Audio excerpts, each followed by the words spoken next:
Hello, this is Becky from What Becky Lost Last Night. My colouring book is still missing. My husband's frantically looking for it. But on today's video, I'm going to show you how I created these clouds with watercolour and pastel. And you can use this on any picture, even if there's no clouds drawn in already. I'm going to talk you through that. Let's take a look.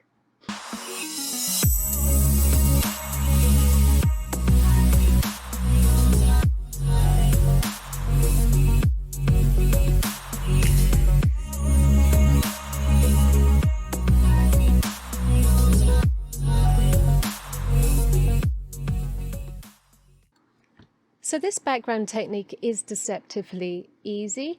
By the way, this is the Albrecht Durer Pink Madder Lake, and that is the watercolor pencils from Faber-Castell. They match the colors of the polychromo lines. If you want to do this technique and you don't have clouds already drawn in on your background, then just take a look at the shapes here. It's essentially just round circles or half circles. Start at the front, draw them in. You don't need the extra line details in between. Just get that little bumpy shape all the way across your page. Start at the front and layer them up behind. What I'm doing here is I'm colouring in this watercolour pencil just behind the one that's in front to start with. And I'm going to do this all the way around the first one for you. Heads up, links to anything that I've used will be in the description below, as well as a link to the entire speed art for the whole colouring page that I finished here. On these front clouds, I'm just doing a little splattering of light shading at the front as well. And then I'm going in with my water brush. So what I'm doing here is I'm just trying to get the deepest of the colour close to the shadow behind the cloud in front, and then pushing that outwards. And this is a nice water brush. It's got a nice fine nib so that I don't have to go too crazy with the water use on the colouring book paper. It has surprised me with how well, this is the Swedish edition of the Hanna Karlzon book, so it's actually surprised me how well the water looks. It was deceptive at first when I did a couple of tests on the comparison video that you saw earlier on in my channel, but since using this with the high pigmented pencils that I've used, I've not needed to use too much water, and actually it's worked really well. So I basically just repeat this whole process behind all of the little bumpies on all of the clouds throughout the whole page. So I'm going to fast forward and catch you when the next step happens.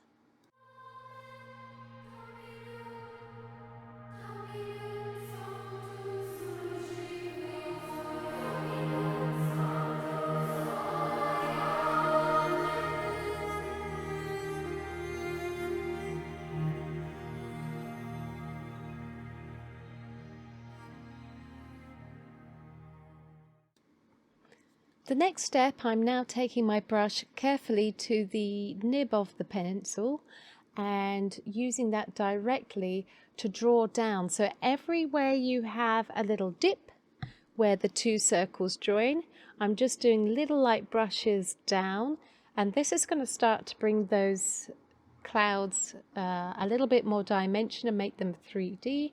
I'm doing a little bit of extra pink shading just behind there, so there's not just a random white spot between the shapes I've got. You'll also notice I'm totally ignoring the little stars and circles that are drawn on, because if you watch the speed video, you'll see that what I'm going to use on top is going to be more opaque, and it will go over the top of watercolor nice and easy. So it just seemed way too tedious to try and color around it.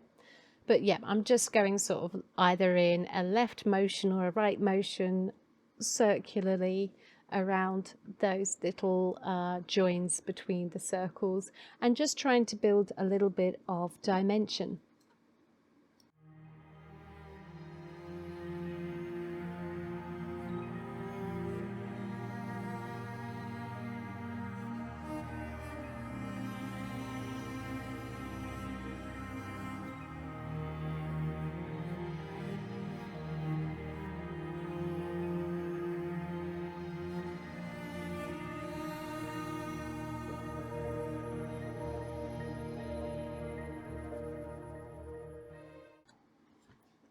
I now go in with that violet tint pan pastel that I use on the top of the sky. I posted a video earlier in the week on how I did the rest of the sky because it's quite another cool background technique that you can use. I'm using here one of the finer applicators for the pan pastel and just taking the left side of where those rounded edges would be, if you imagine that the clouds were all bumpy and fluffy. So I'm just going sort of like from the top, tickling round to the left, and I keep that consistent because obviously we want to imagine if the light is shining on these clouds at a certain point, it's going to be consistently on one side. So I just kind of wanted to keep this shaded area to the left, and I'm just going to, like I say, tickle that on, and job will be a good one on this one, so we'll skip ahead to the next part. Bear in mind this is the violet tint color. If you go in with a heavier pigmented pan pastel, it might be a little bit too stark, not sure, depending on what look you're going for, but because this sky is quite pale and light and dreamy, I've gone for this really pale shade, which, if you saw my earlier video as well, is exactly the same as what I went over all of the Neo colors on the top sky.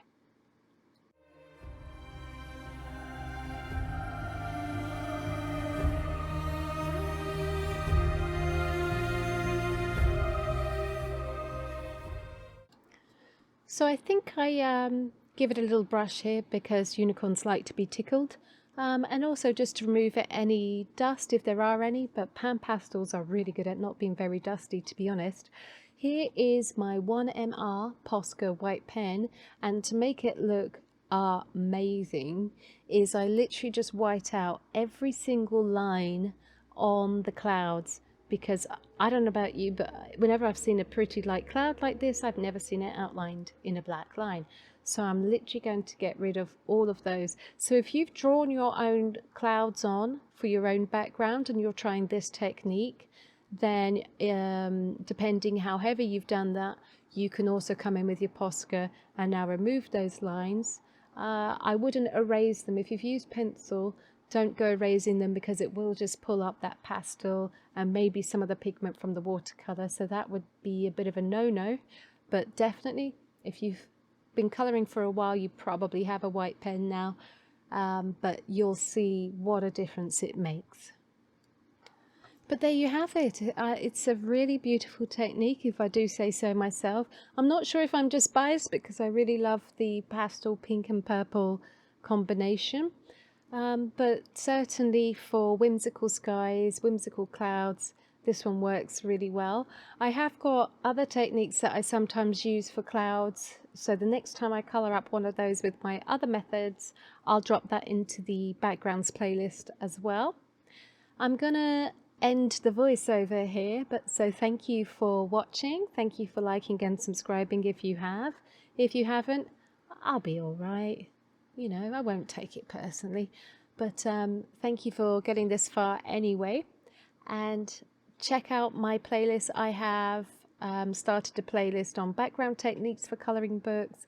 I've got one on colouring techniques in general, and also speed art videos where if you just like some groovy music and just see the whole process from start to finish, I have that for you too. And if you go back into my older stuff, you'll see more mixed media art pieces as well. So I'll speed up, put a little bit of a jaunty tune on, and hope to see you again soon. Thank you.